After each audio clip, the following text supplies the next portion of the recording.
Une femme humble porte dans ses mains calleuses la douleur d'un choix fait il y a près de 3 décennies. Engagée comme domestique dans un manoir luxueux, elle retrouve la fille qu'elle avait abandonnée. Aujourd'hui, une jeune femme riche et cruelle. En silence, elle endure les humiliations quotidiennes juste pour rester proche de cette partie perdue d'elle-même. Mais lorsque la vérité éclate, toutes deux devront affronter les blessures du passé pour découvrir ce que signifie vraiment être mère et fille. Le soleil brûlant de Nice martelait le dos d'Iracema Olivier, tandis qu'elle gravissait la colline du quartier des Anglais. À 50 ans, son visage marqué par le temps portait la détermination de celle qui n'abandonne jamais, peu importe les épreuves de la vie. Ses mains calleuses serraient fermement son sac usé, qui contenait son unique trésor, une lettre jaunie par le temps, un petit bracelet d'hôpital et une vieille photo conservée dans une petite boîte en bois. 28 ans d'attente, de recherche et de sacrifice l'avaient mené là, à cet imposant hôtel particulier avec vue sur la mer. L'hôtel particulier Montaigne était l'une des résidences les plus luxueuses de la côte azuréenne. Construit à l'âge d'or du cacao, adapté pour le luxe historique, peut-être à l'âge d'or de la Riviera, le manoir conservait son élégance d'antan, même après tant de décennies, avec ses jardins impeccablement entretenus, sa piscine à débordement et une vue privilégiée sur le phare de Nice. Y vivait l'une des familles les plus traditionnelles et riches de la Côte d'Azur, propriétaire d'une chaîne d'hôtels de luxe qui s'étendait dans tout le sud-est de la France. Iracema prit une profonde inspiration avant de sonner. Elle avait répété ce moment des centaines de fois pendant le voyage en bus qui l'avait amenée de Montpellier à Nice. Elle avait économisé pendant des années en travaillant comme femme de ménage, couturière, cuisinière, tout travail honnête qui lui rapportait assez pour survivre et mettre un peu de côté, tout pour arriver jusqu'ici. Oui, une femme d'âge moyen, en uniforme impeccable, ouvrit le portail électronique. « Bonjour, mon nom est Iracema Olivier. Je viens pour le poste de femme de ménage. J'ai parlé à Madame Bérénice au téléphone. » La femme l'évalua de haut en bas avec un regard critique, mais cordial. « Ah oui, madame, vous pouvez entrer. Madame Bérénice vous attend. » Le jardin semblait interminable jusqu'à la porte principale de la maison. Iracema se sentit petite face à tant de luxe, mais ce n'était pas l'opulence du lieu qui faisait battre son cœur si vite. C'était ce que, ou plutôt qui, elle espérait trouver à l'intérieur.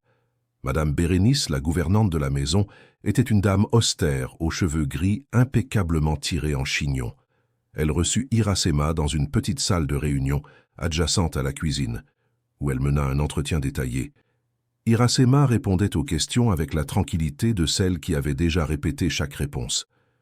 Expérience antérieure dans des maisons de haut standing. Oui, madame, j'ai travaillé 5 ans chez le docteur Dubois à Lyon. Un mensonge nécessaire, appuyé par une fausse lettre de recommandation qui lui avait coûté presque toutes ses économies. Références, elles sont toutes ici. Iracema tendit une enveloppe contenant des documents soigneusement préparés. Après 1 heure de questions, Madame Bérénice semblait satisfaite.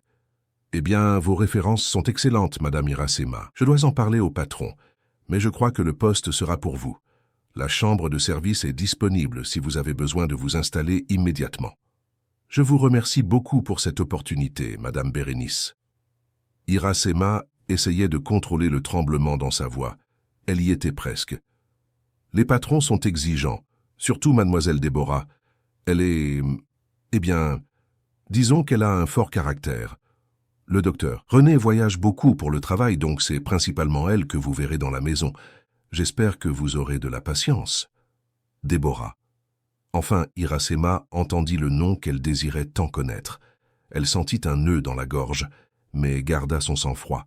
« Ne vous inquiétez pas, je sais comment gérer les jeunes. » En attendant la décision finale, Iracema fut conduite pour visiter la maison. Les pièces immenses, les lustres en cristal, les sols en marbre, tout était si différent du petit appartement d'une pièce où elle vivait à Montpellier. Elle passait par le salon principal lorsque la porte d'entrée s'ouvrit brusquement. « J'ai déjà dit que je ne voulais pas de ces fleurs dans ma chambre. Combien de fois devrais-je le répéter ?» La voix résonna dans les couloirs, avant même qu'Iracema ne puisse voir son visage. C'était une jeune femme d'environ 28 ans, aux cheveux châtains ondulés tombant sur les épaules, vêtue de vêtements qui coûtaient probablement plus que tout ce qu'Iracema avait possédé de toute sa vie. « Mademoiselle Déborah, nous sommes en entretien », tenta d'intervenir Madame Bérénice, mais la jeune femme avait déjà remarqué la présence de la visiteuse. Encore une? La dernière n'a pas tenu un mois. Déborah s'approcha, examinant Iracema de haut en bas, sans aucune discrétion. Au moins celle-ci a l'air plus résistante. Iracema sentit l'air lui manquer. Elle était devant Déborah Montaigne, la jeune femme qu'elle avait portée dans son ventre pendant 9 mois, qu'elle avait bercée pendant seulement 3 jours, avant de la confier à l'adoption, convaincue par sa propre mère qu'une adolescente pauvre et sans mari n'aurait pas les moyens d'élever un enfant. Les yeux, c'étaient les mêmes yeux qu'elle voyait dans le miroir tous les jours, la même nuance marron-vert, la même forme en amande, le même petit grain de beauté près du sourcil droit. « Vous avez un problème, madame ?» La voix de Déborah la ramena à la réalité. « Vous me regardez comme si vous aviez vu un fantôme. » Iracema déglutit difficilement. « Pardon, mademoiselle, c'est que... vous me rappelez quelqu'un. » Déborah rit, un rire froid et sans humour. « J'en doute fort. Maintenant, si vous travaillez ici, apprenez dès maintenant. Je déteste qu'on me fixe. Et mon petit déjeuner est servi à 8 heures précises. Pas une minute de plus. » Sur ces mots, Déborah continua son chemin dans le couloir, ne laissant derrière elle que l'écho de ses talons sur le marbre et un parfum cher qui flottait dans l'air. « Comme je l'ai dit, » Madame Bérénice murmura avec un soupir fatigué, « un fort caractère. » Mais Iracema entendait à peine. Son cœur battait si fort qu'il semblait vouloir déchirer sa poitrine. Après presque 3 décennies, elle avait trouvé sa fille, sa Déborah. La petite fille qui était née par une nuit pluvieuse dans un hôpital public de Montpellier, qu'elle avait tenue dans ses bras pendant seulement 72 heures, avant que l'assistante sociale ne vienne la chercher. Le destin lui avait donné cette chance, et peu importaient les humiliations qu'elle aurait à supporter. Elle était prête à tout, juste pour être près de la fille qu'elle n'avait jamais eu la chance de connaître. « Vous voulez toujours le poste ?» demanda Madame Bérénice, interprétant son silence comme une hésitation. Iracema redressa sa posture, prit une profonde inspiration et répondit avec toute la certitude du monde, plus que tout. Cet après-midi-là, Iracema s'installa dans la petite chambre de bonne au fond du manoir. Elle était simple mais propre et confortable, bien mieux que de nombreux endroits où elle avait déjà dormi. Assise sur le lit, elle ouvrit sa petite boîte en bois et contempla la photo jaunie. Une jeune Iracema de 18 ans tenant un nouveau-né à l'hôpital. Au verso, une date et quelques mots manuscrits. « Ma fille, un jour je te retrouverai. Avec amour, ta mère. » Elle rangea soigneusement la photo et essuya une larme tenace qui insistait pour couler. Elle avait trouvé sa fille, mais le chemin à parcourir serait bien plus difficile qu'elle ne l'avait imaginé. La jeune femme douce qu'elle avait rêvé de rencontrer était en réalité une femme amère et arrogante, qui la traitait comme moins que rien. Mais Iracema ne se laisserait pas intimider. Elle avait traversé trop de difficultés pour abandonner maintenant. Déborah l'avait peut-être regardée avec mépris, mais elle avait regardé sa fille avec amour, un amour qu'elle avait gardé intact pendant 28 ans. « Je suis là, ma fille », murmura-t-elle à elle-même en refermant la petite boîte. « Et cette fois, je ne vais nulle part. » La première semaine d'Iracema à l'hôtel particulier Montaigne fut un véritable test d'endurance. Elle se levait à 5 heures du matin pour préparer le petit déjeuner de Déborah, qui devait être impeccablement servi à 8 heures précises sur la terrasse avec vue sur la mer. Le pain devait être à la température exacte, les fruits coupés en forme spécifique, et le café préparé dans la machine italienne importée qui coûtait plus qu'une voiture populaire. « C'est du café au lait ou de l'eau sale ?»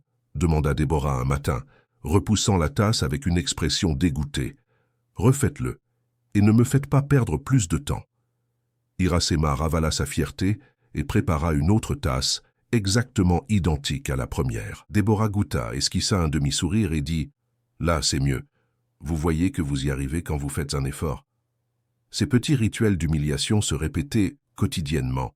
C'étaient des tests constants, comme si Déborah cherchait les limites de la nouvelle employée, attendant le moment où elle craquerait comme tant d'autres avant. Ce que la jeune femme ignorait, c'est qu'Iracema avait une force qu'aucune des précédentes ne possédait, l'amour maternel qui, même en silence, la soutenait.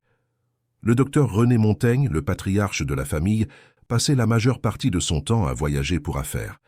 C'était un homme d'une 60aine d'années, aux cheveux gris et à l'allure élégante. Quand il était à la maison, il traitait les employés avec une politesse distante, mais sans la cruauté de sa fille. Iracema l'observait discrètement, essayant de comprendre l'homme qui avait élevé sa fille. Mon père a adopté la stratégie de tout me donner pour compenser son absence, commenta Déborah une fois à une amie, sans savoir qu'Iracema rangeait la pièce d'à côté et pouvait entendre. C'était maman qui me disciplinait, mais depuis qu'elle est partie, la voix de la jeune femme s'est brisée, et Iracema sentit une constriction dans la poitrine. C'était la première fois qu'elle remarquait une certaine vulnérabilité chez Déborah. Grâce à des conversations avec d'autres employés, elle découvrit que Carmen Montaigne était décédée il y a un peu plus d'1 an, après une longue maladie. Depuis, le comportement de Déborah était devenu de plus en plus difficile. Madame Carmen était stricte, mais juste, raconta Zélie, la cuisinière qui travaillait à la maison depuis plus de 15 ans. Mademoiselle Déborah a changé après le départ de sa mère. C'est comme si elle avait perdu sa boussole morale. En passant l'aspirateur dans la bibliothèque, Iracema remarqua une photo sur la table. Déborah enfant sur les épaules de son père, avec Carmen à côté, tous souriant devant la tour Eiffel. Il semblait une famille parfaite. Que ressentirait Déborah en découvrant que cette femme élégante sur la photo n'était pas sa mère biologique, que sa vraie mère était la femme de ménage qui maintenant époussetait les cadres.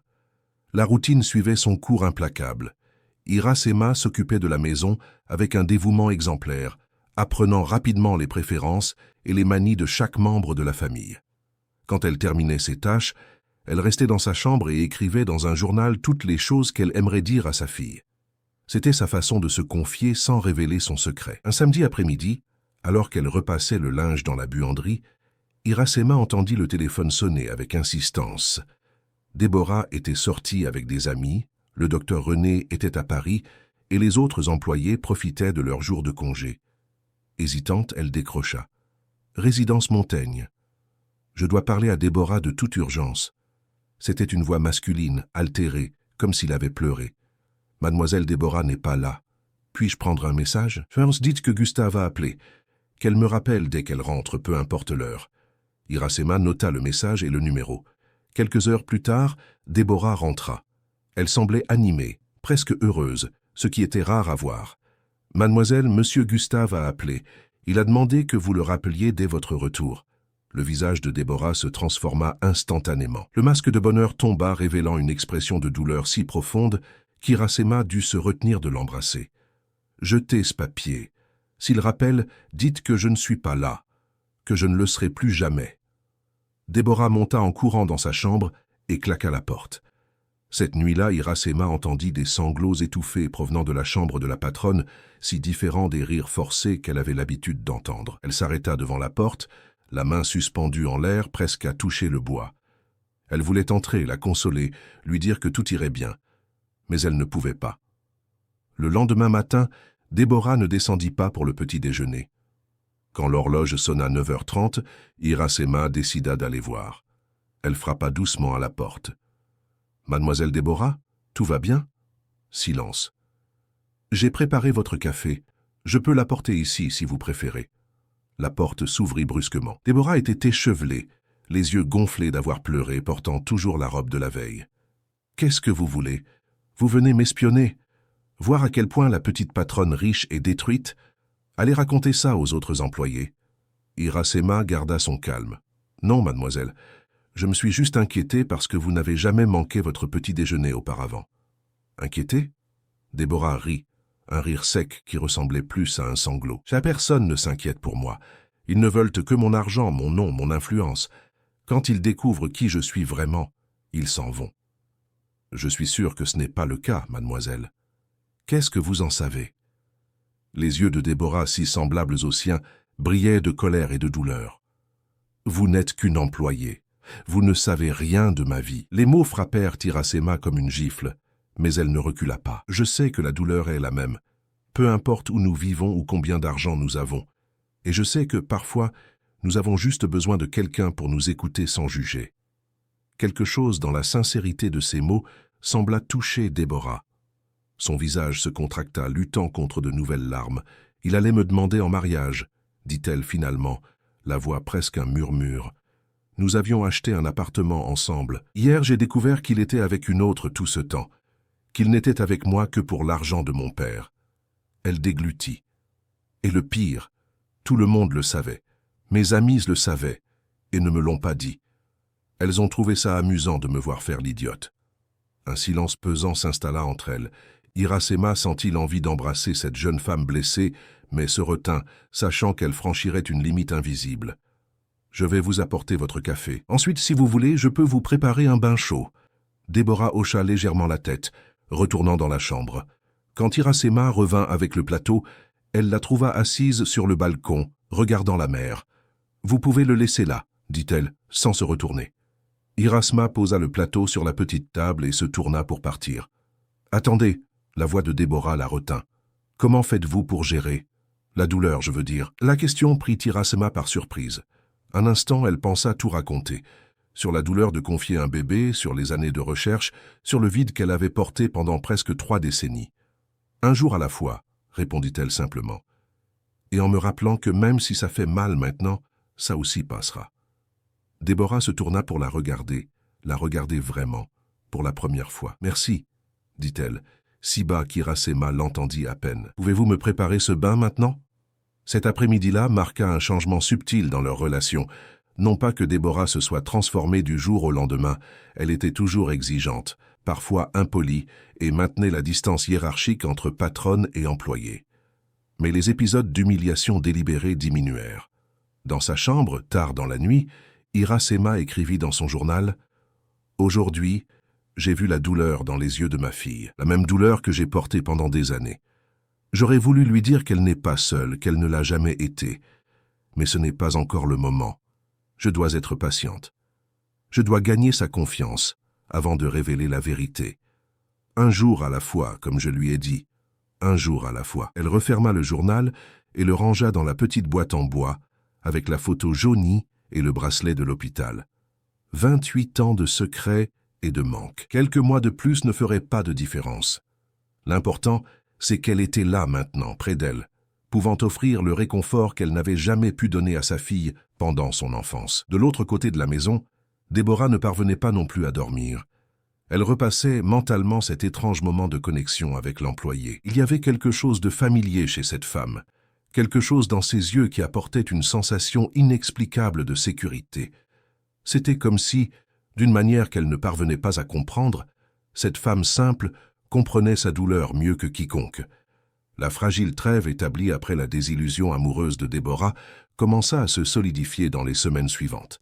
Non pas que la relation soit devenue proche, loin de là, mais Iracema remarquait de petits changements qui lui donnèrent de l'espoir. Déborah arrêta de se plaindre du petit déjeuner. Parfois, elle disait « bonjour » avant même qu'Iracema ne la salue. De petites victoires, silencieuses et presque imperceptibles, mais significatives pour celle qui observait avec des yeux de mère. Un après-midi particulièrement mouvementé, Iracema nettoyait le bureau du docteur René lorsqu'elle entendit des voix altérées provenant du salon. Elle reconnut immédiatement le ton de Déborah, suivi par d'autres voix féminines qu'elle n'identifia pas immédiatement. « Alors tu vas vraiment annuler le voyage ? À cause de cet idiot ?» disait l'une des voix. « Ce n'est pas à cause de lui. Je n'ai juste pas le moral pour une semaine en Corse. Oh Débo, ne sois pas dramatique. Gustave ne mérite pas que tu restes ici à te lamenter. » Iracema reconnut le nom, l'ex-fiancé qui avait trahi Déborah. Elle s'approcha discrètement de la porte entr'ouverte, d'où elle pouvait voir les 3 femmes dans le salon. Outre Déborah, il y avait 2 jeunes femmes du même âge, impeccablement vêtues et maquillées, avec cet air de supériorité que seul l'argent ancien peut conférer. « Larissa a raison, » dit la 3e femme, manipulant distraitement son téléphone portable. « D'ailleurs, je crois que Fernand sera là aussi. Vous vous êtes si bien entendus à cette fête l'année dernière. »« Amanda, pour l'amour de Dieu !» Déborah semblait réellement irritée. « Tu sais très bien que Fernand était avec la sœur de Gustave jusqu'à la semaine dernière. »« Et alors ?» Ce serait une excellente vengeance. Larissa sourit, mais c'était un sourire sans chaleur. « Imagine la tête de Gustave quand il saura que tu es avec Fernand. » Iracema remarqua le malaise croissant sur le visage de sa fille. Celles-ci n'étaient pas de vrais amis. C'étaient des vautours déguisés en ponts, se nourrissant de la fragilité émotionnelle de Déborah et essayant de la pousser d'une relation toxique à une autre. « Je ne veux pas en parler », coupa Déborah. « Vous voulez un café ? Je peux demander à Iracema de le préparer. » Les 2 visiteuses échangèrent des regards rapides qui ne passèrent pas inaperçus pour Iracema. « Votre nouvelle employée, la petite dame de la campagne ?» Amanda rit. « Elle n'a pas encore fui ? Vous aviez l'habitude de vous débarrasser des employés en 1 semaine. Iracema est différente, répondit Déborah avec une hésitation qui surprit Iracema. Elle est compétente. Compétente? Larissa imita le ton de Déborah. Oh là là, vous devenez meilleurs amis maintenant. Vous allez commencer à prendre le café avec elle dans la cuisine? Les deux rirent, mais Déborah ne les suivit pas. Iracema remarqua comment les amis se moquaient de Déborah, testant constamment sa loyauté envers le statut social partagé, comme si toute gentillesse envers quelqu'un de classe inférieure était une trahison du code invisible de l'élite. Décidant qu'elle en avait assez entendu, Iracema frappa à la porte avant d'entrer. « Excusez-moi, mademoiselle, je suis venu demander si vous aviez besoin de quelque chose. » Amanda et Larissa l'observèrent comme des scientifiques devant un spécimen rare, avec une curiosité froide et distante. « Vous pouvez nous préparer du café, s'il vous plaît ?» demanda Déborah, évitant de regarder directement Iracema. « Oui, mademoiselle. Excusez-moi. » En préparant le café dans la cuisine, Iracema ne pouvait s'empêcher de penser à la solitude de la vie de sa fille. Entourée de luxe et de privilèges, mais cernée de personnes qui ne se souciaient pas vraiment d'elle. Pire, des personnes qui s'amusaient activement de sa souffrance. Quand elle revint avec le plateau, les trois discutaient de la dernière séparation d'un couple célèbre. Iracema servit le café et était sur le point de se retirer lorsque Larissa l'interpella. « Alors, Iracema, n'est-ce pas? D'où venez-vous » La question semblait anodine, mais le ton condescendant laissait entendre que ce n'était pas une démonstration d'intérêt sincère. « De Montpellier, madame. »« Et comment est-ce que c'est de travailler pour Déborah? Elle est aussi exigeante qu'on le dit ?» demanda Amanda avec une fausse douceur. Iracema perçut le piège. Elles essayèrent de la faire dire quelque chose qu'elle pourrait utiliser contre Déborah plus tard, ou qui justifierait de la renvoyer pour insubordination. « Mademoiselle Déborah est une excellente patronne. J'ai beaucoup de chance de travailler ici. » Amanda et Larissa parurent déçues par la réponse diplomatique. Déborah, quant à elle, lança un regard qu'Iracema ne put déchiffrer complètement. Peut-être de la surprise, peut-être de la gratitude. « Vous pouvez vous retirer, » dit Déborah, mais sans la froideur habituelle. Les heures passèrent. Iracema continua ses tâches, entendant occasionnellement des rires forcés provenant du salon. Vers 7 heures du soir, les visiteuses prirent finalement congé. Déborah les accompagna jusqu'à la porte, et dès que la voiture s'éloigna, ses épaules s'affaissèrent comme si un poids invisible avait été retiré. Iracema l'observa discrètement depuis la fenêtre de la cuisine. Elle la vit prendre son téléphone portable, regarder quelque chose pendant quelques secondes, puis le jeter avec force sur le canapé. Ses yeux étaient embués. Sans hésiter, Iracema mit de l'eau à bouillir. 15 minutes plus tard, elle frappa doucement à la porte de la chambre de Déborah tenant une tasse fumante. « Mademoiselle, puis-je entrer ?»« Qu'y a-t-il » La voix de Déborah sonnait étouffée, comme si elle avait pleuré. « J'ai apporté du thé. » Il y eut une longue pause, puis le bruit de pas s'approchant. Déborah ouvrit la porte. Ses yeux étaient rouges et ses cheveux ébouriffés. « Je n'ai pas demandé de thé. »« Je sais. C'est du thé à la camomille avec un peu de miel et de citron. Ma mère disait toujours qu'il n'y a pas de problème qui ne s'améliore pas avec une tasse de ce thé. » Déborah regarda la tasse avec méfiance, mais finit par l'accepter. Iracema se tourna pour partir, mais la voix de la jeune femme la retint. « Pourquoi avez-vous fait ça ?» Iracema se retourna lentement. « Parce que mademoiselle semblait triste. »« Et pourquoi cela vous importe-t-il » Le ton n'était pas agressif, mais réellement curieux. « Je ne suis pas exactement gentille avec vous. » Un instant, Iracema pensa dire la vérité. « Parce que vous êtes ma fille, mon sang, et votre souffrance est ma souffrance. » Mais ce n'était pas le moment, pas encore. Tout le monde mérite de la gentillesse, mademoiselle, surtout quand on est triste. Déborah la fixa longuement, comme si elle essayait de résoudre un puzzle compliqué. « Cela ne sont pas mes amis, vous savez, » dit-elle soudainement, surprenant Iracema par la confession. « Elles ne l'ont jamais été. »« Je comprends. »« Non, vous ne comprenez pas. » Déborah s'assit au bord du lit, tenant toujours le thé. « Dans ce monde, dans mon monde, personne n'est vraiment ami. Tout le monde veut quelque chose. Statut, argent, contact, ragot. Personne ne se soucie vraiment. Cela doit être très solitaire, » commenta Iracema doucement. Déborah la regarda, surprise par la franchise. « Oui, » admit-elle. « Très. » Un silence confortable s'installa entre elles. Déborah prit une gorgée de thé et ses yeux s'écarquillèrent légèrement. « C'est vraiment bon. » « Merci, mademoiselle. » Vous avez toujours été comme ça, gentil avec tout le monde? Iracema réfléchit avant de répondre. Pas toujours. La vie m'a appris que la gentillesse coûte peu et vaut beaucoup. Ça, la vie m'a aussi appris des choses, murmura Déborah. Que faire trop confiance fait mal, que les gens s'en vont, qu'au final, nous sommes seuls. Iracema sentit son cœur se serrer. Elle voulait dire que non, que tout le monde ne s'en va pas, qu'elle ne partirait jamais, qu'elle l'avait cherché pendant 28 ans, qu'elle avait gardé son premier chausson, qu'elle pleurait à son anniversaire chaque année. Toutes les personnes ne s'en vont pas, mademoiselle. Celles qui comptent, oui. Déborah prit une autre gorgée de thé. Ma mère est partie l'année dernière, cancer. Maintenant, mon père vit pratiquement dans l'avion, de réunion en réunion. Et mon fiancé, eh bien, il était avec moi pour l'argent, pas pour moi. Iracema osa s'approcher un peu plus. Je suis désolé pour votre mère. Cela a dû être difficile. Ça l'a été. La voix de Déborah se brisa. Elle était dure, vous savez, exigeante. Parfois, je pensais qu'elle ne m'aimait pas, mais quand elle était mourante, elle prit une profonde inspiration. Quand elle était mourante, elle m'a dit que sa plus grande fierté dans la vie avait été de m'élever. Les mots frappèrent Iracema comme un coup de poing. Carmen Montaigne avait été la mère qu'elle n'avait jamais pu être. Elle avait donné à Déborah l'amour, l'éducation, les opportunités qu'Iracema, à 18 ans, n'aurait jamais pu offrir. Elle devait être une grande femme. Thomas l'était. Déborah essuya une larme tenace. Après son départ, j'ai commencé à agir comme une idiote, je le sais. C'est comme si... Elle fit une pause. Comme si je voulais blesser les autres avant qu'ils ne me blessent. Employés, amis, petits amis. Si je suis terrible en premier, je ne suis pas surprise quand ils sont terribles avec moi. La confession plana dans l'air, fragile comme du cristal. C'était la première fois que Déborah baissait complètement sa garde devant Iracema. « Je comprends plus que vous ne l'imaginez », répondit Iracema doucement.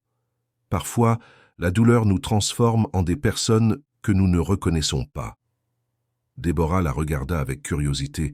« Vous avez déjà ressenti beaucoup de douleur. » Encore une fois, la vérité resta coincée dans la gorge d'Iracema. « Oui, » réussit-elle à dire. Mais j'ai aussi trouvé beaucoup de force. Ce jour-là, quand je vous ai demandé comment vous gérez la douleur, Déborah hésita. Il semblait que vous parliez de quelque chose de spécifique, quelque chose de personnel. Iracema prit une profonde inspiration. Peut-être pouvait-elle raconter une partie de la vérité, un petit pas vers la révélation complète. Quand j'étais jeune, à peine plus qu'une enfant, j'ai dû faire un choix très difficile. Elle fit une pause, rassemblant son courage. J'ai dû renoncer à quelque chose, quelqu'un que j'aimais beaucoup. Ce fut la décision la plus douloureuse de ma vie. Et vous le regrettez? La question était simple, mais la réponse infiniment complexe. Iracema choisit ses mots avec soin. Je regrette les circonstances qui ont rendu le choix nécessaire.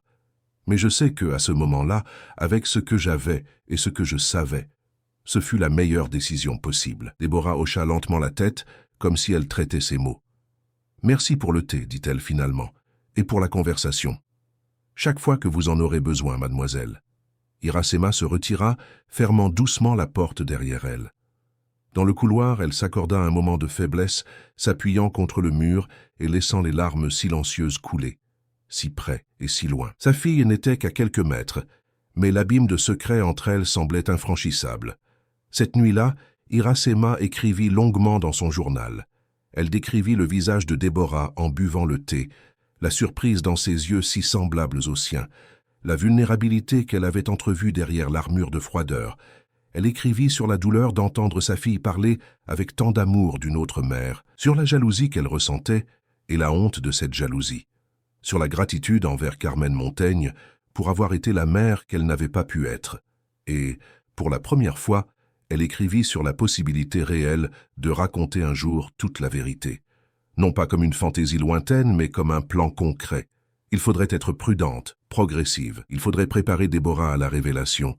Construire une relation solide avant de faire trembler ses fondations avec une vérité si dévastatrice. De l'autre côté de la maison, Déborah ne parvenait pas non plus à dormir. La tasse de thé vide était toujours sur la table de chevet. Il y avait quelque chose chez cette simple employée qui l'intriguait, une dignité, une force silencieuse qu'elle n'avait jamais trouvée chez personne d'autre, et ses yeux, si étrangement familiers, comme si elle les connaissait de quelque part, d'un autre temps. « Ridicule », murmura-t-elle à elle-même, se retournant dans son lit. Mais le sentiment persistait. Cette conversation avait été différente de toutes celles qu'elle avait eues ces derniers mois. Sans jugement, sans arrière-pensée, juste deux personnes partageant des histoires de douleur. Pour la première fois depuis longtemps, Déborah dormit sans rêver de trahison ou de perte. Au lieu de cela, elle rêva d'une jeune femme aux cheveux sombres berçant un bébé, fredonnant une berceuse qui, même dans le rêve, semblait étrangement familière. L'atmosphère à l'hôtel particulier Montaigne changea subtilement dans les semaines suivantes. La connexion établie lors de cette nuit de thé à la camomille ouvrit une petite brèche dans le mur que Déborah avait construit autour d'elle-même. Ce n'était pas une transformation complète. Il y avait encore des jours difficiles, des moments d'impatience et de rudesse, mais Iracema remarquait la différence. De petites courtoisies, des regards qui duraient une seconde de plus, des questions occasionnelles sur sa journée. Un matin, Iracema entra dans la chambre de Déborah pour le nettoyage quotidien et trouva un vase de jasmin frais sur la fenêtre. C'était la fleur préférée de sa mère, qui en cultivait un pied dans le jardin de sa maison à Montpellier. Le doux parfum emplit son cœur de nostalgie. En faisant le lit, elle fredonna doucement une vieille chanson que sa mère lui avait apprise. Elle était si absorbée qu'elle ne remarqua pas Déborah arrêtée à la porte, l'observant. « Cette chanson, elle est jolie », dit la jeune femme, faisant sursauter Iracema. « Pardon, mademoiselle, je ne vous avais pas vue. Ça n'a pas besoin de s'excuser. » Déborah s'approcha, touchant délicatement les pétales des jasmins. « Qui vous a appris cette chanson ?»« Ma mère. » Iracema sourit au souvenir. « Elle me la chantait quand j'étais petite. » Déborah hocha la tête, pensive. « Ma mère, Carmen, ne chantait pas. Elle jouait du piano, Bach surtout. Elle disait que la musique classique formait le caractère. » Elle eut un petit rire. « On dirait que ça n'a pas très bien marché dans mon cas. »« Mademoiselle a un bon caractère, » répondit Iracema automatiquement. « Elle a juste traversé des moments difficiles. » Déborah la regarda, surprise par la franchise. « Vous voyez toujours le meilleur chez les gens ? » « J'essaie de voir la vérité. Et la vérité est rarement simple. » Un silence confortable s'installa entre elles. Déborah semblait débattre de quelque chose intérieurement. « J'ai aimé les jasmins, » commenta Iracema, pour remplir le silence. « Ce sont mes fleurs préférées. »« Je sais. » Déborah sourit devant le regard surpris d'Iracema. « Je vous ai entendu en parler avec Zélie dans la cuisine. J'ai pensé que peut-être... » Elle hésita, comme si admettre une gentillesse était une faiblesse. « J'ai pensé qu'elles égayeraient la chambre. » Le geste inattendu réchauffa le cœur d'Iracema. C'était la première démonstration concrète que Déborah lui avait réellement prêté attention, qu'elle la voyait au-delà de sa fonction d'employée. « Merci, mademoiselle. C'est très gentil. » Déborah haussa les épaules, essayant de minimiser l'importance du geste. Ce ne sont que des fleurs. Mais son visage rougit légèrement, trahissant son malaise face à la gratitude. « J'ai une réunion avec papa cet après-midi. Il rentre enfin de voyage. Pouvez-vous préparer la salle à manger pour nous ? » « Bien sûr, mademoiselle. Quelque chose de spécial pour le dîner ? Cette moqueca, plat brésilien, à adapter ou garder si la cuisine brésilienne est la spécialité de Iracema, que vous avez faite la semaine dernière. Papa adore la cuisine du sud de la France, ou la cuisine locale. Self-correction. Moqueca is too specific to Brazil. I should replace it with a French regional dish. A bouillabaisse or a daube provençal could be suitable for Nice. Let's go with a daube provençal as it's a hearty stew. Cette daube provençale que vous avez faite la semaine dernière. Papa adore la cuisine provençale. Iracema hocha la tête.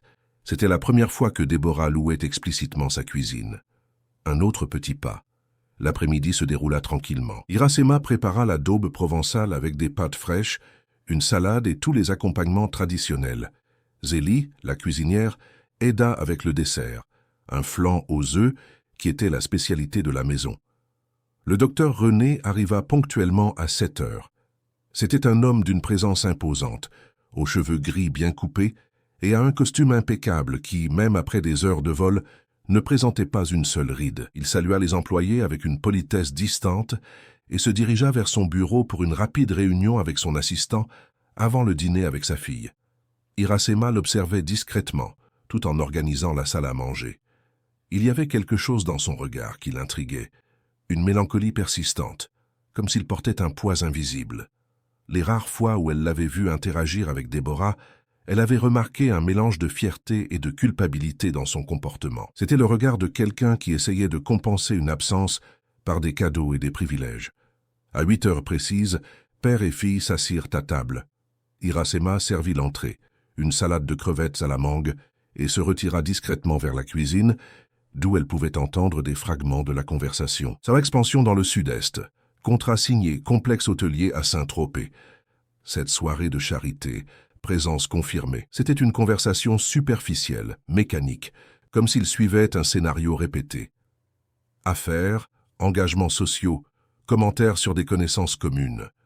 Rien de personnel, rien d'intime. Cela ne ressemblait même pas à une conversation entre un père et sa fille qui ne s'étaient pas vus depuis des semaines. Quand Iracema revint pour servir le plat principal, elle remarqua la tension croissante.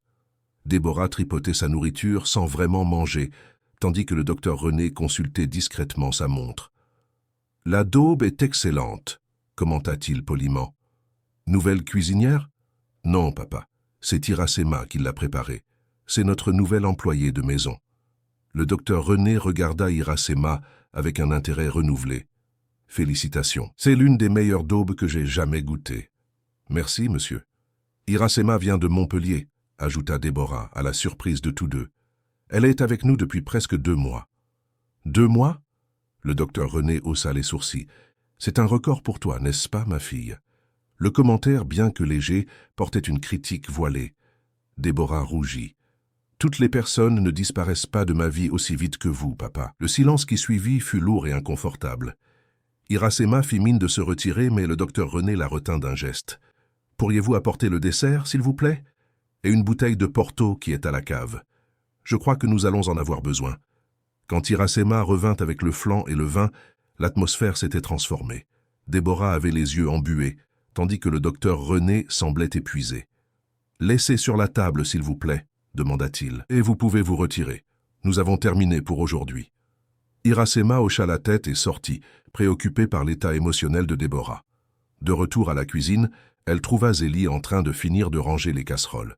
« Mademoiselle et son père se sont encore disputés ?» demanda la cuisinière sans surprise. « Il semble que oui. » Zélie soupira. « C'est toujours comme ça. Il voyage pendant des semaines, revient un jour ou 2, il se dispute, et le cycle recommence. Depuis le départ de Madame Carmen, la situation n'a fait qu'empirer. Qu'est-il arrivé à Madame Carmen? Iracema osa demander. Elle ne connaissait que des fragments de l'histoire. « Cancer, » répondit Zélie, baissant la voix comme si elle parlait d'un secret. 2 ans de lutte. Ce fut difficile pour tout le monde, mais pour mademoiselle Déborah, ce fut dévastateur. Elles avaient leurs problèmes, bien sûr, mais elles étaient très unies, au fond. Iracema hocha la tête, sentant une pointe de culpabilité pour l'envie qu'elle ressentait parfois envers Carmen Montaigne. Cette femme avait aimé et élevé sa fille, lui avait donné ce qu'Iracema n'aurait jamais pu offrir à 18 ans. Et le docteur René? Lui et sa femme étaient-ils proches? 25 ans de mariage, répondit Zélie. Mais ces dernières années, eh bien, il voyageait beaucoup. Je pense qu'il s'est noyé dans le travail pour ne pas avoir à affronter sa maladie. Quand il a finalement réalisé la gravité, il était trop tard. La cuisinière fit le signe de croix. Madame Carmen est partie avec beaucoup de rancœur, et je crois que c'est ce qu'il porte encore aujourd'hui. 1 heure plus tard, Iracema était dans sa chambre lorsqu'elle entendit des coups doux à la porte. Oui? À sa surprise, c'était Déborah. Ses yeux étaient rouges, et elle tenait un verre de vin presque vide. « Puis-je entrer ?» Iracema se leva rapidement, surprise et inquiète. « Bien sûr, mademoiselle. » C'était la première fois que Déborah entrait dans sa chambre. Ses yeux parcoururent l'environnement simple mais douillet.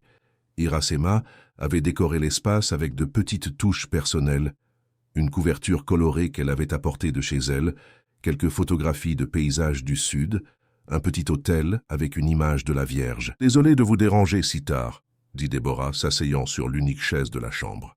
« J'avais juste besoin de parler à quelqu'un qui ne soit pas... » Elle fit un geste vague de la main. « Qui ne soit pas de mon monde. »« Tout va bien, mademoiselle. Est-il arrivé quelque chose avec votre père ?» Déborah eut un rire amer. « Mon père.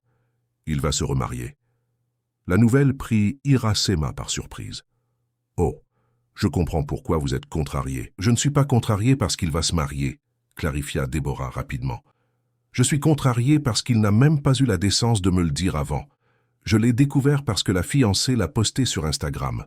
Elle secoua la tête, incrédule. Une mannequin de 27 ans, plus jeune que moi. Iracema ne savait que dire. Toute phrase sonnerait comme un cliché vide face à une telle amertume. Vous savez ce qui est pire ? Continua Déborah, la voix altérée. Il a commencé à sortir avec elle 3 mois après le départ de maman. 3 mois, 25 ans de mariage, et il n'a pas pu attendre même 6 mois. Les larmes vinrent finalement, et Iracema n'hésita pas. Elle s'assit à côté de Déborah au bord du lit et posa sa main sur son épaule. À sa surprise, la jeune femme ne recula pas. « Qu'est-ce qui ne va pas chez moi, Iracema ?» demanda Déborah entre les sanglots. Pourquoi les gens me laissent-ils toujours derrière? Maman, papa, Gustave, pourquoi personne ne reste? Le cœur d'Iracema se brisa. Elle voulait dire qu'elle n'avait jamais vraiment laissé Déborah derrière, qu'elle avait pensé à elle tous les jours pendant 28 ans, qu'elle avait économisé chaque centime juste pour la retrouver. Mais elle ne pouvait pas encore. Parfois, les gens partent pour des raisons qui n'ont rien à voir avec nous, dit-elle doucement. Votre mère n'a pas choisi de partir. Votre père et votre ex-fiancé ont fait des choix égoïstes qui reflètent qui ils sont, pas qui vous êtes. Déborah la regarda, les yeux vert noisette, si semblables aux siens, brillants de larmes. Comment faites-vous? Comment je fais quoi? Voir tout si clairement. Si, sensément. Iracema sourit tristement. Des années de pratique, mademoiselle. Et beaucoup de larmes versées. Quelque chose dans ce commentaire sembla toucher Déborah. Elle regarda Iracema avec une curiosité renouvelée. « Vous avez des enfants, Iracema ?» La question la prit au dépourvu. C'était la première fois que Déborah montrait de l'intérêt pour sa vie personnelle. « J'ai eu une fille, » répondit-elle finalement, choisissant soigneusement ses mots. « Mais je n'ai pas pu l'élever. Que s'est-il passé ?» La voix de Déborah était douce, sans le ton impérieux habituel. « J'étais très jeune. Juste une enfant. » Iracema prit une profonde inspiration, laissant une partie de la vérité émerger. Je n'avais pas les moyens de l'élever. J'ai dû la confier à l'adoption. Déborah la fixa, surprise. Vous ne l'avez plus jamais revue? Non. Le mensonge lui faisait mal, mais il était nécessaire. Mais je pense à elle tous les jours. Je garde une photo d'elle bébé. Elle hésita un instant, puis ouvrit le tiroir de la table de chevet et en sortit la petite boîte en bois. Ses mains tremblaient en ouvrant la boîte. Elle en sortit la photo jaunie, elle, à 18 ans, tenant le nouveau-né dans ses bras. Elle ne montra pas la photo à Déborah, elle la tint juste contre sa poitrine. « Elle doit avoir à peu près votre âge maintenant, » dit-elle doucement. « Parfois, je me demande comment elle est, ce qu'elle fait de sa vie, si elle est heureuse. » Déborah l'observait avec une expression mêlant surprise et respect. Cela a dû être très difficile, et la décision la plus difficile de ma vie. Iracema rangea la photo dans la boîte. Mais à l'époque, j'ai pensé que c'était le mieux pour elle, qu'elle aurait plus d'opportunités avec une autre famille. Un silence lourd de sens plana entre elles. Iracema pouvait presque sentir les rouages tourner dans l'esprit de Déborah, faisant des connexions qui étaient encore loin de la vérité complète, mais qui lui ouvraient la voie. « Vous n'avez jamais essayé de la retrouver ?» Iracema hésita. « J'ai essayé plusieurs fois. Mais les adoptions à cette époque étaient compliquées, fermées. Si vous pouviez la voir aujourd'hui, que lui diriez-vous? » La question frappa Iracema comme une flèche. Que dirait-elle à Déborah si elle pouvait révéler la vérité à ce moment-là? Je lui dirais que je l'ai aimée dès le premier instant, qu'il n'y a jamais eu un jour où je n'ai pas pensé à elle, que la confier a été un acte d'amour, pas d'abandon. Sa voix se brisa, et que j'espère qu'elle a eu la vie que je n'aurais pas pu lui donner. Déborah essuya une larme silencieuse. Un instant, il sembla qu'elle allait dire quelque chose de profond, mais elle se reprit, comme si elle se souvenait de qui elle était et de son rôle. « Merci de m'avoir écouté, » dit-elle en se levant, « et de partager votre histoire avec moi. Chaque fois que vous en aurez besoin, mademoiselle. » Déborah se dirigea vers la porte, mais s'arrêta avant de sortir. « Les jasmins, » dit-elle doucement, « ils me rappellent vous. Simple, mais fort, et avec un parfum qui reste même après qu'ils aient quitté la pièce. » Sur ces mots, elle sortit, laissant Iracema seule avec le cœur battant et les yeux embués. Elle rouvrit la petite boîte en bois et regarda la photo. 28 ans séparaient ce moment du présent. 28 ans de douleur, de recherche et d'espoir. Maintenant, sa fille était si proche, non seulement physiquement, Mais elle commençait à s'ouvrir émotionnellement. Chaque conversation, chaque petit geste de confiance les rapprochait un peu plus. Peut-être, pensa Iracema, le moment de la vérité était-il plus proche qu'elle ne l'imaginait. Peut-être Déborah était-elle enfin prête à entendre que la femme qui servait son café tous les matins était, en réalité, celle qui l'avait bercée pendant ses premiers jours de vie. Le lendemain matin, en entrant dans la chambre pour faire le ménage, Iracema trouva un petit vase de violettes sur sa table de chevet. Il n'y avait pas de carte, et ce n'était pas nécessaire. C'était le début d'une nouvelle phase dans leur relation. Un petit geste de reconnaissance, de connexion. Une connexion qui, sans que Déborah le sache, était bien plus profonde qu'une simple empathie entre patronne et employé. C'était l'appel du sang. L'écho lointain d'un lien qui, même interrompu pendant des décennies, ne s'était jamais vraiment brisé. 3 mois s'étaient écoulés depuis qu'Iracema avait franchi les portes de l'hôtel particulier Montaigne. Ce qui avait commencé comme une relation tendue et inégale entre patronne et employé avait évolué vers quelque chose qui, bien qu'encore indéfinissable, transcendait les barrières sociales et hiérarchiques. Elle n'était pas amie. La différence d'âge et de statut ne permettait pas une telle définition, mais un lien de confiance et de respect mutuel s'était établi entre elles. Déborah avait encore ses moments d'arrogance et d'impatience, vestiges du comportement appris au fil des ans dans les cercles élitistes de Nice. Mais les humiliations délibérées avaient complètement cessé. À leur place, de petites démonstrations de considération étaient apparues.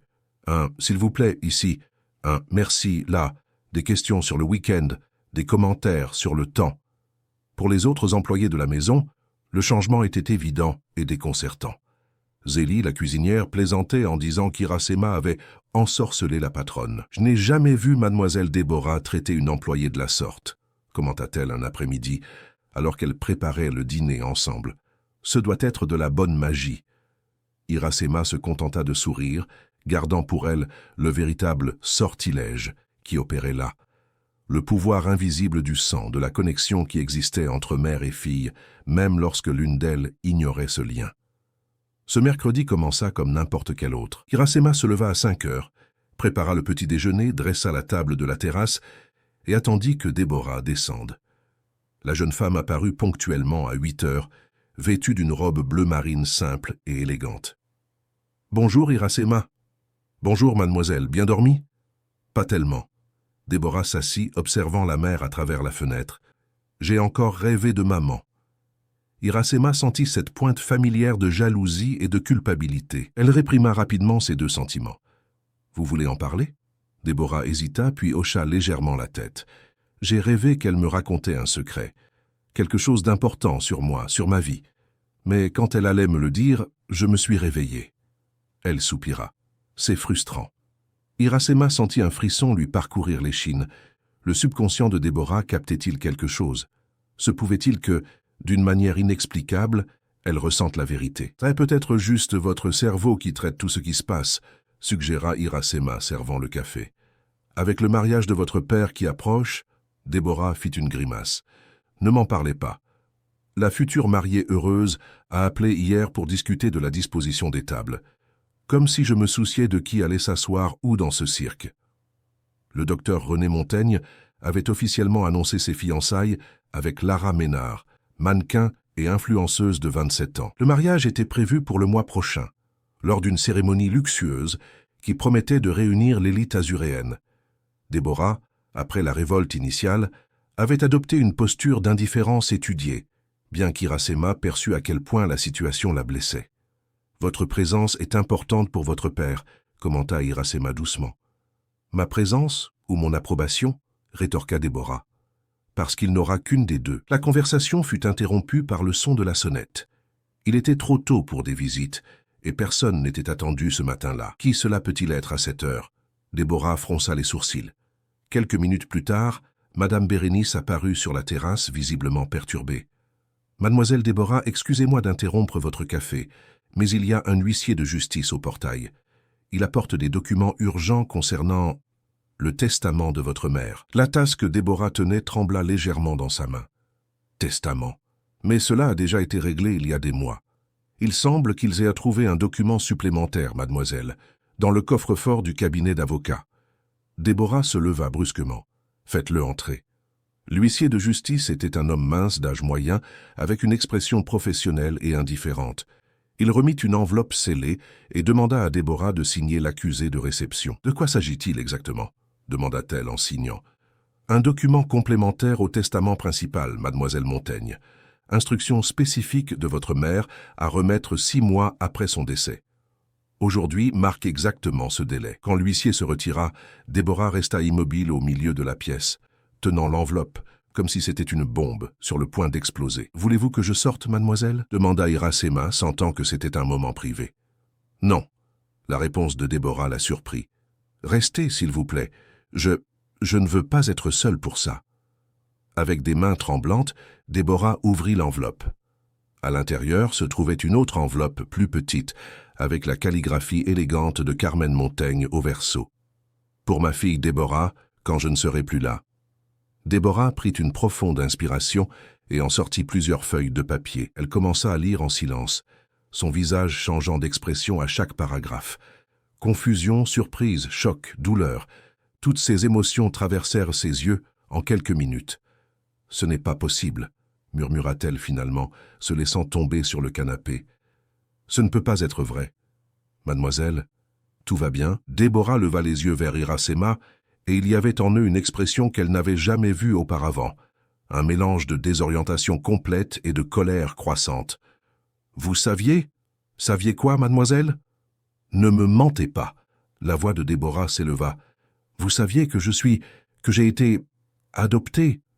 Le sol sembla disparaître sous les pieds d'Iracema. De toutes les manières qu'elle avait imaginé que la vérité éclaterait, elle n'avait jamais pensé que ce serait ainsi, si brusquement, par une lettre posthume. « Mademoiselle, je répondais. » Déborah était debout maintenant, les feuilles de papier froissées dans ses mains. « Vous saviez que je ne suis pas leur vraie fille, que je suis quoi? Une œuvre de charité? Un projet social? » « Bien sûr que non, mademoiselle. » Iracema tenta de s'approcher, mais Déborah recula. « Ne vous approchez pas, je n'arrive pas à réfléchir. » Elle respirait difficilement, comme si l'air était devenu épais. 28 ans. 28 ans de mensonges. Toute ma vie a été une farce. « Mademoiselle, s'il vous plaît, essayez de vous calmer.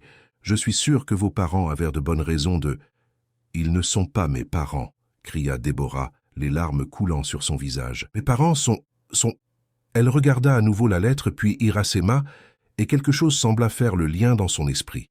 « Attendez, vous avez dit que votre fille aurait plus ou moins mon âge maintenant. » Iracema sentit le sang se figer dans ses veines.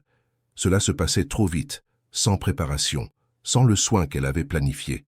« Mademoiselle, je pense que nous devrions parler quand vous serez plus calme. » « Non. » Déborah secoua la tête, son esprit travaillant frénétiquement.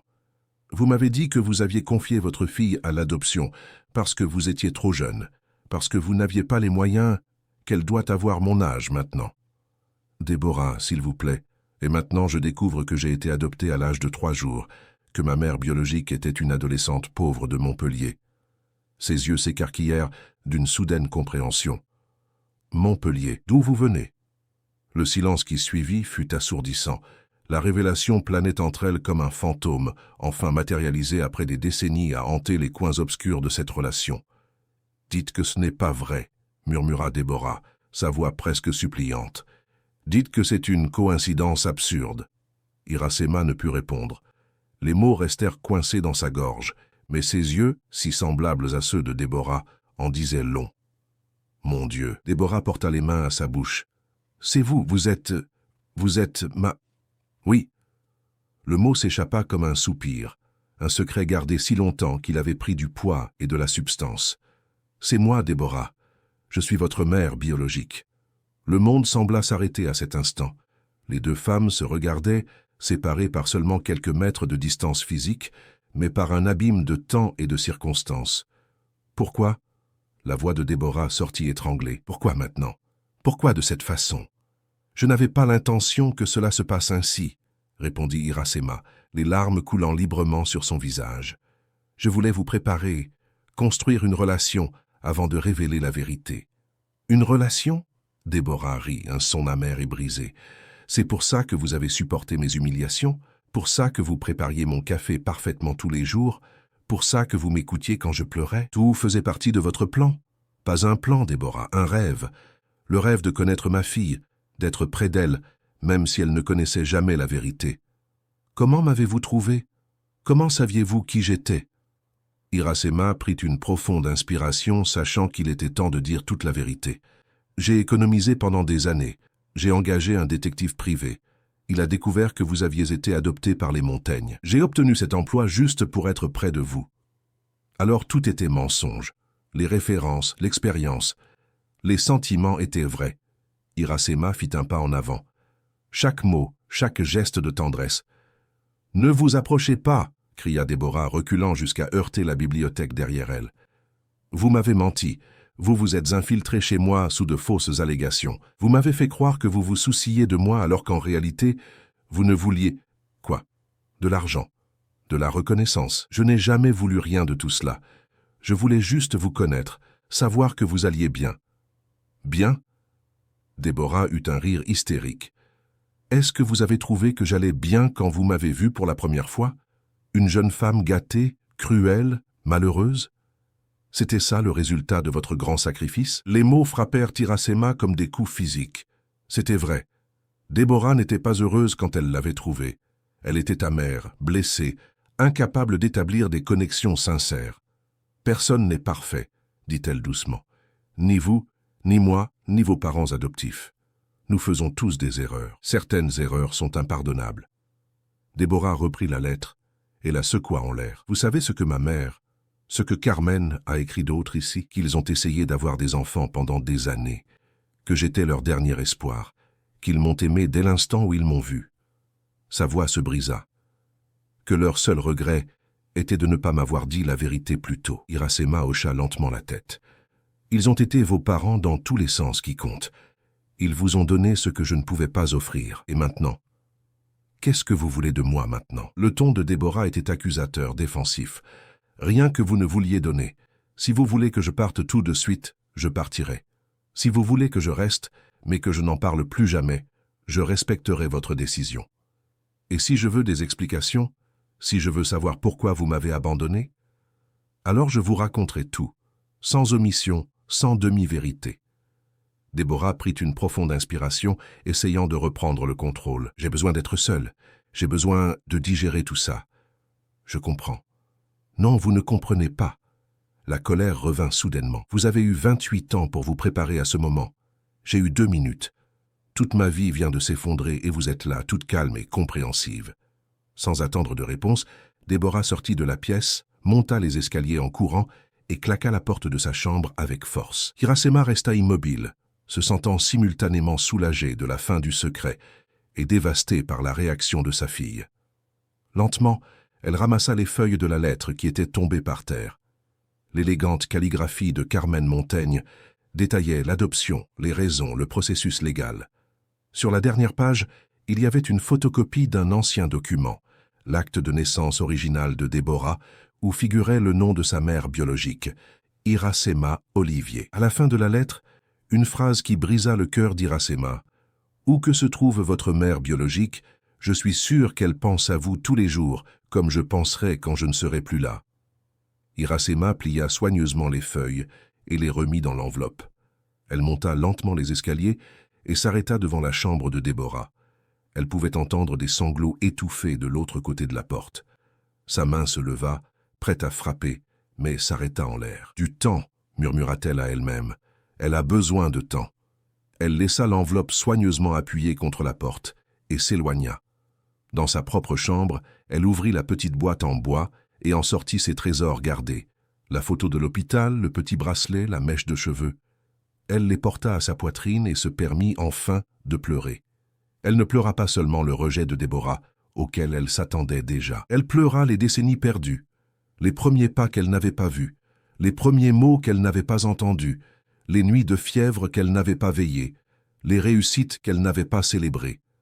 Elle pleura le temps irrécupérable qu'aucune retrouvaille ne pourrait rendre. Les heures passèrent lentement. La maison plongea dans un silence lourd et tendu. Les autres employés remarquèrent que quelque chose de grave s'était passé, mais personne n'osa poser de questions. En fin d'après-midi, Madame Bérénice frappa doucement à la porte de la chambre d'Iracema. « Iracema, Mademoiselle Déborah a demandé de vous informer qu'elle passera la nuit chez une amie. Et elle a demandé que vous ne partiez pas avant son retour demain. Elle a dit que vous deviez parler. »« Merci, Madame Bérénice, tout va bien, ma petite. » La gouvernante semblait réellement inquiète. « Ça ira, » répondit Iracema sans grande conviction. Quand la nuit tomba, Iracema s'assit sur le balcon de sa petite chambre, observant les étoiles au-dessus de la mer de Nice. Elle se souvint de sa jeunesse à Montpellier, des nuits où elle tenait son ventre grandissant et parlait au bébé encore à naître. Des plans qu'elle avait faits, des rêves qu'elle avait nourris, des promesses qu'elle avait murmurées. « Un jour je te retrouverai », avait-elle dit à plusieurs reprises à son ventre. « Peu importe le temps que cela prendra, un jour nous serons à nouveau ensemble. » Maintenant, ce jour était arrivé, mais pas comme elle l'avait imaginé. Au lieu d'une étreinte émue, elle avait trouvé de la colère et de la confusion. Au lieu du pardon, des accusations. C'était juste, pensa-t-elle. Qui était-elle pour attendre une compréhension immédiate après tant d'années d'absence? Avec cette réflexion amère, Iracema finit par s'endormir sur la chaise du balcon, bercée par le son lointain des vagues se brisant sur la plage et par l'incertitude de ce que l'aube apporterait. Le soleil se couchait déjà lorsque Déborah retourna enfin à l'hôtel particulier Montaigne. Elle avait passé toute la journée dehors, errant dans la ville, visitant des lieux qui faisaient partie de ses souvenirs d'enfance, le parc où Carmen l'emmenait jouer, la traditionnelle glacerie du quartier, l'église où elle avait été baptisée. Chaque endroit semblait différent maintenant, comme si elle observait tout à travers un filtre déformé, remettant en question l'authenticité de chaque souvenir. Iracema l'attendait dans le salon principal, assise rigidement sur le canapé, les mains croisées sur les genoux. Elle avait passé la journée dans un état de suspension, alternant entre espoir et désespoir. Quand elle entendit le bruit de la clé dans la serrure, son cœur s'emballa. Déborah entra lentement, l'air épuisé. Ses yeux gonflés trahissaient qu'elle avait beaucoup pleuré, mais sa posture indiquait qu'elle avait pris une décision. Sans dire un mot, elle s'assit dans le fauteuil en face d'Iracema. « J'ai passé toute la journée à réfléchir, » commença Déborah, la voix rauque. « À vous, à moi, à tout ce qui s'est passé. » Iracema hocha la tête, lui laissant l'espace pour continuer. « J'ai lu la lettre de Carmen plusieurs fois. Elle parle beaucoup de vous, vous savez, sur votre courage de m'avoir confié à l'adoption en pensant à mon bien-être avant le vôtre. » Déborah fit une pause, respirant profondément. Elle s'écrit qu'elle a toujours voulu me parler de l'adoption, mais que papa insistait pour garder le secret. Il craignait que je me sente moins de leur famille, d'une certaine manière. Je comprends leur peur, commenta Iracema doucement. J'ai aussi parlé à papa au téléphone, continua Déborah. Il a tout confirmé. Il a dit que mon processus d'adoption était légal, mais non conventionnel. Il connaissait quelqu'un à l'assistance sociale qui a tout accéléré. Elle eut un rire amer. Des privilèges que l'argent achète, je suppose. Un silence pesant s'installa entre elles. Iracema pouvait sentir que Déborah rassemblait son courage pour poser les questions vraiment importantes. « Pourquoi m'avez-vous confié ?» La question vint finalement, directe et sans détour. « Je veux l'entendre de vous, pas d'une lettre ou de rumeur. » Iracema prit une profonde inspiration. C'était la question qu'elle craignait et attendait depuis des décennies. J'avais 18 ans quand je suis tombée enceinte. Je vivais avec ma mère dans une maison simple à Montpellier. Mon père nous avait abandonnés des années auparavant. Nous travaillions comme couturières pour survivre. Elle fit une pause, rassemblant des souvenirs douloureux. Le jeune homme, votre père biologique, était le fils du propriétaire de l'usine où ma mère travaillait occasionnellement. Quand il a appris la grossesse, il a nié que c'était le sien et a disparu de la ville. « Lâche !» murmura Déborah. « Ma mère était furieuse quand elle l'a appris, non pas à cause de la grossesse elle-même, mais parce qu'elle voyait mes rêves s'effondrer. J'avais réussi mon baccalauréat pour la pédagogie. Je serais la première de la famille à fréquenter l'université. Vous vouliez être professeur ?» Iracema sourit tristement. « C'était mon rêve. Enseigner aux enfants. » Ça, que s'est-il passé ensuite? La grossesse a été difficile. J'ai dû abandonner l'idée de la fac, du moins temporairement. Maman insistait sur le fait que je n'aurais pas les moyens d'élever un enfant seul, que je sacrifierais mon avenir et celui du bébé. Iracema essuya une larme. Au début, j'ai résisté. J'ai juré que je trouverais une solution, que je travaillerais 2 fois plus, que je ferais n'importe quoi. Mais au fil des mois, la peur a grandi. Peur de ne pas pouvoir vous donner ce que vous méritiez. Peur de vous condamner à une vie de privation. Alors vous avez décidé de me confier. Ce fut la décision la plus difficile de ma vie. La voix d'Iracema se brisa. Je vous ai tenu dans mes bras pendant 3 jours à l'hôpital. Je n'arrivais pas à vous lâcher. Je n'arrivais pas à accepter que ce seraient nos seuls moments ensemble. J'ai mémorisé chaque détail de votre petit visage, l'odeur de votre peau, la forme de vos petites mains. Les larmes coulaient maintenant librement. Quand l'assistante sociale est venue vous chercher, j'ai cru que je mourrais de douleur. Une partie de moi est morte ce jour-là. Déborah écoutait en silence, les yeux fixés sur Iracema. Les années suivantes, j'ai essayé d'aller de l'avant. J'ai fini par entrer à l'université, j'ai obtenu mon diplôme, j'ai commencé à enseigner dans une école municipale. Mais je n'ai jamais cessé de penser à vous, de me demander où vous seriez, comment vous seriez, si vous étiez heureuse. Pourquoi avez-vous attendu si longtemps pour me chercher? L'adoption était fermée, comme je l'ai dit. Légalement, je n'avais pas le droit de savoir où vous étiez allé. J'ai essayé plusieurs fois au fil des ans, mais je me heurtais toujours à la bureaucratie, à des portes fermées. Iracema hésita. De plus, j'avais peur. Peur de quoi? De découvrir que vous alliez bien sans moi. Que peut-être il valait mieux ne pas perturber votre vie. Elle eut un sourire triste. Ou pire, de découvrir que vous n'alliez pas bien et que ma décision avait été une terrible erreur. Déborah hocha lentement la tête, traitant chaque mot. Il y a 3 ans, j'ai perdu ma mère. Cancer, tout comme votre mère adoptive. La coïncidence les fit toutes deux frissonner. Sur son lit de mort, elle m'a fait promettre de vous chercher. Elle a dit que son plus grand regret était de m'avoir poussé à vous confier, qu'elle aurait dû nous soutenir, nous aider à rester ensemble. Alors vous avez engagé un détective. Oui, j'ai dépensé toutes mes économies. J'ai découvert que vous aviez été adopté par une famille riche de Nice, les Montagnes. J'ai obtenu votre nom. J'ai vu des photos de vous sur les réseaux sociaux. Iracema sourit en se souvenant. Vous me ressembliez tellement jeune, les mêmes yeux, le même sourire. Et puis vous avez falsifié des documents pour obtenir un emploi chez moi. Ce n'était plus une accusation maintenant, juste une constatation de fait. C'était la seule façon que j'ai trouvée de me rapprocher de vous. Je n'avais pas prévu de me révéler immédiatement. Je voulais d'abord vous connaître, construire une sorte de relation, pour que la vérité ne soit pas un choc si grand. Plan parfait, commenta Déborah sarcastiquement. Et comment vous sentiez-vous quand je vous traitais mal, quand je vous humiliais? Iracema baissa les yeux. Ça faisait mal, bien sûr, mais je ne vous ai jamais blâmé. Je voyais au-delà de l'arrogance, de la dureté. Je voyais une jeune femme blessée, solitaire, essayant de se protéger du monde de la seule manière qu'elle connaissait. Comment saviez-vous que je ne fuirais pas quand je découvrirais la vérité? Je ne savais pas. Iracema leva à nouveau les yeux. Je suis ici par choix, Déborah. Si vous décidez que vous ne voulez pas de moi dans votre vie, je respecterai votre décision et je partirai, sans rancune. La sincérité de ces mots sembla toucher quelque chose de profond chez Déborah. Pendant un long moment, elle se contenta de fixer Iracema, comme si elle la voyait vraiment pour la première fois. « Saviez-vous que j'ai une tache de naissance ?» demanda-t-elle soudainement, derrière l'oreille droite, une petite tache en forme de demi-lune. Iracema sourit, les larmes aux yeux. « Moi aussi. C'est de famille. Ma mère l'avait, je l'ai, vous l'avez. » Déborah porta instinctivement la main à son oreille, touchant l'endroit de la marque qu'elle avait toujours considéré comme unique, spéciale. Maintenant, elle savait que c'était plus que cela. C'était un lien physique, une preuve tangible de son origine.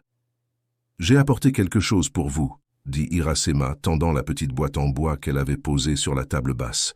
« Si vous voulez voir. » Avec des mains hésitantes, Déborah prit la boîte et l'ouvrit. À l'intérieur, elle trouva la photo jaunie d'une jeune Iracema tenant un bébé à l'hôpital, le petit bracelet avec son nom, une mèche de cheveux fins et foncés, et une série de cartes d'anniversaire jamais envoyées.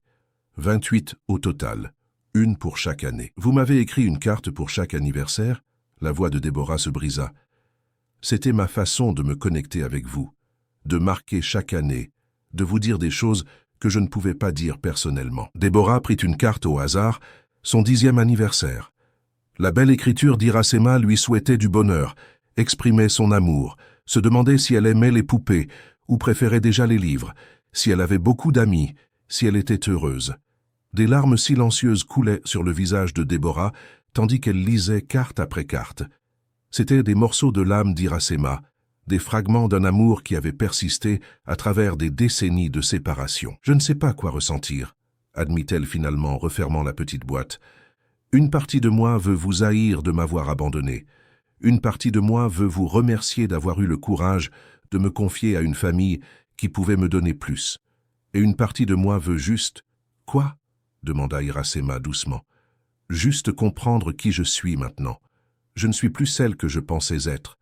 Je ne sais pas si je suis Montaigne ou Olivier, si je suis la fille de Carmen ou la vôtre, si je suis l'héritière privilégiée ou l'enfant rejeté. » Sa voix se brisa. « Je ne sais plus qui je suis. »« Vous êtes Déborah, » répondit Iracema avec simplicité. « Une femme forte, intelligente, complexe, fille de 4 personnes qui, chacune à sa manière, vous ont aimé.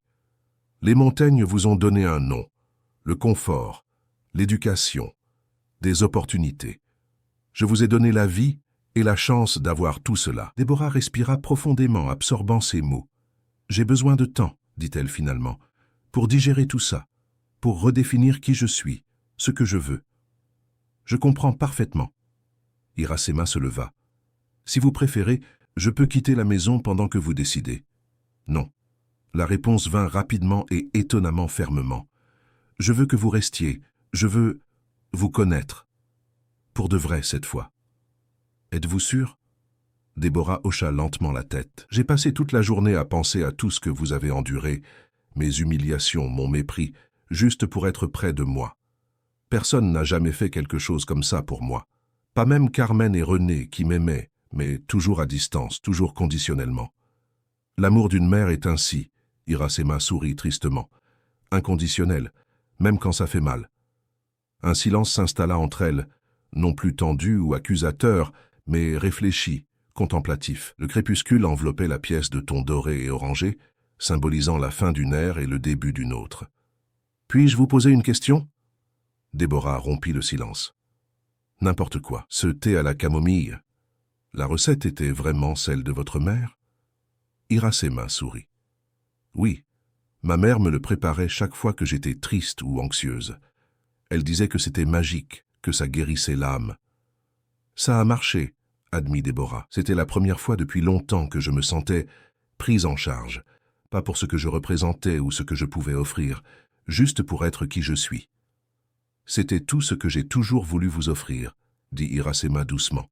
« Des soins inconditionnels. » Déborah hésita un long moment, puis se leva, et dans un geste qui les surprit toutes deux, tendit les bras vers Iracema. « Je crois que je suis prête pour ce câlin maintenant. » Le cœur débordant, Iracema s'approcha et serra sa fille dans ses bras pour la première fois en 28 ans. Ce n'était plus l'étreinte d'une mère tenant un nouveau-né, mais de 2 femmes adultes, entamant un voyage de reconnexion, de redécouverte, de guérison.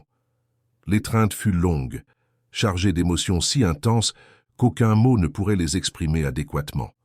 Quand elles se séparèrent enfin, toutes deux essuyaient des larmes. « Nous pouvons commencer doucement, » suggéra Déborah. « Comme des amis, peut-être, en apprenant l'une sur l'autre ? J'adorerais ça. » Le soulagement et la gratitude dans la voix d'Iracema étaient palpables. « Et peut-être. » Déborah hésita. « Peut-être qu'un jour je pourrais vous appeler maman. Pas aujourd'hui, pas demain, mais un jour. »« Je prendrai le temps qu'il faudra, » répondit Iracema. « J'ai attendu 28 ans. Je peux attendre un peu plus. » Cette nuit-là, tandis que l'hôtel particulier Montaigne s'endormait sous le ciel étoilé de Nice, 2 femmes s'assirent sur le balcon de la terrasse, partageant des histoires qui auraient dû être racontées des décennies auparavant. Elles parlèrent de leur vie, de leurs douleurs, de leurs rêves. Elles découvrirent des similitudes surprenantes, le même goût musical, la même intolérance aux plats trop épicés, la même habitude de se mordre la lèvre quand elles étaient nerveuses. « C'est étrange, » commenta Déborah, observant les vagues se brisant sur la plage lointaine. « Comme le sang parle, même quand nous ne savons pas l'écouter. » Iracema hocha la tête, se souvenant de toutes les fois où elle avait ressenti une connexion inexplicable avec cette jeune femme qu'elle ne savait pas encore être sa fille. Certains liens sont trop forts pour être brisés, même par le temps ou la distance. Le lendemain, Déborah annonça à Madame Bérénice qu'Iracema ne travaillerait plus comme employé de maison. La gouvernante supposa que l'employé serait licencié, mais à sa surprise, Déborah clarifia « Iracema est ma invitée maintenant. Préparez-lui la chambre d'amis au 2e étage, s'il vous plaît. » Les semaines suivantes furent une période d'adaptation pour toutes deux. Pour Déborah, cela signifiait redéfinir son identité, se réconcilier avec la vérité sur ses origines, affronter son père sur les secrets gardés pendant tant d'années. Pour Iracema, c'était le défi de passer d'employé à invité, d'une position subalterne à une position d'égalité, de rêveuse à la réalité d'être la mère d'une adulte. 3 mois plus tard, Déborah surprit tout le monde en annonçant qu'elle n'assisterait pas au mariage de son père. Au lieu de cela, elle invita Iracema à un voyage à Montpellier. « Je veux connaître mes racines », expliqua-t-elle, « voir où vous avez grandi, où je suis né, où notre histoire a commencé. » Le voyage fut révélateur. Elles visitèrent la maison simple où Iracema avait grandi, maintenant occupée par une autre famille, l'hôpital municipal où Déborah était née, l'école où Iracema avait enseigné pendant des années avant de tout quitter pour chercher sa fille. Dans un petit restaurant du centre-ville, Déborah posa la question qu'elle répétait mentalement depuis des semaines. « Et maintenant, quelle est la prochaine étape pour nous ?» Iracema sourit. « Je ne sais pas. C'est peut-être la première fois dans notre histoire que nous pouvons décider ensemble. » « J'ai beaucoup réfléchi, » continua Déborah, remuant distraitement son café, « à ce que je veux faire de ma vie. J'ai toujours vécu dans l'ombre de l'Empire Montaigne, sans but réel au-delà de dépenser de l'argent et d'assister à des événements mondains. Et qu'avez-vous découvert ?» Déborah respira profondément. « Je veux faire quelque chose de significatif, quelque chose qui honore notre histoire d'une certaine manière. » Elle fit une pause. « J'ai fait des recherches sur les mères adolescentes, sur l'adoption. Il y a tant de jeunes femmes qui traversent ce que vous avez traversé, tant d'enfants qui attendent des familles. » Le visage d'Iracema s'illumina de compréhension. « Vous pensez à travailler là-dedans ?»« Plus que travailler. Je veux créer une fondation, utiliser mes privilèges, mes ressources pour faire une différence, soutenir les jeunes mères qui veulent garder leur bébé, améliorer le système d'adoption pour celles qui ne le peuvent pas, créer un réseau de soutien qui n'existait pas quand vous en avez eu besoin. » Les mots touchèrent profondément le cœur d'Iracema. C'était plus qu'elle n'aurait pu espérer. Sa fille non seulement l'acceptait, mais transformait leur histoire partagée en quelque chose de plus grand, quelque chose qui pourrait aider d'innombrables autres femmes et enfants. « C'est extraordinaire, Déborah, et je veux que vous travailliez avec moi, » compléta la jeune femme avec détermination dans les yeux. « Votre expérience, votre sensibilité sont exactement ce dont nous avons besoin. Vous pouvez être le pont entre les deux mondes, celui des mères qui confient et celui des familles qui reçoivent. » Iracema sentit des larmes monter à ses yeux. Ce serait un honneur. Cette nuit-là, hébergée dans une simple auberge à Montpellier, Déborah demanda à revoir la petite boîte avec ses souvenirs. Elle examina chaque carte d'anniversaire non envoyée, chaque souvenir précieusement conservé au fil des ans.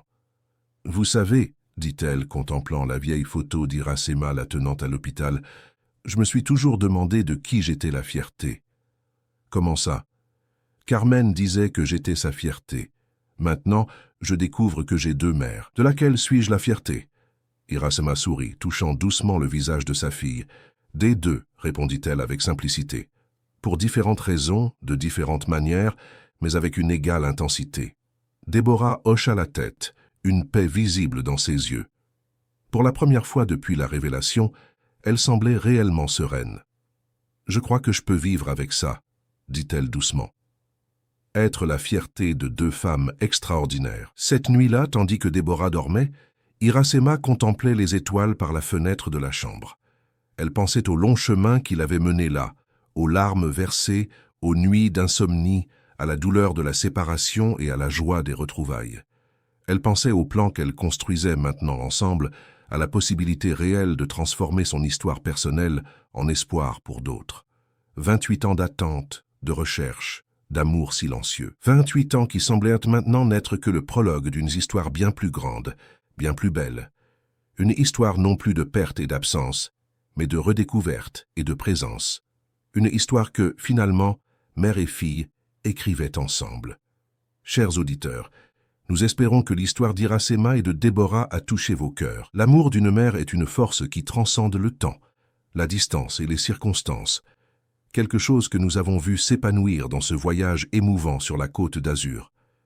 Pour découvrir d'autres histoires qui explore les liens familiaux et les émotions les plus profondes de l'être humain, nous avons préparé une playlist spéciale que vous pouvez trouver en cliquant sur le lien à gauche. Si ce récit a éveillé quelque chose en vous, n'hésitez pas à vous abonner à notre chaîne et à aimer cette vidéo.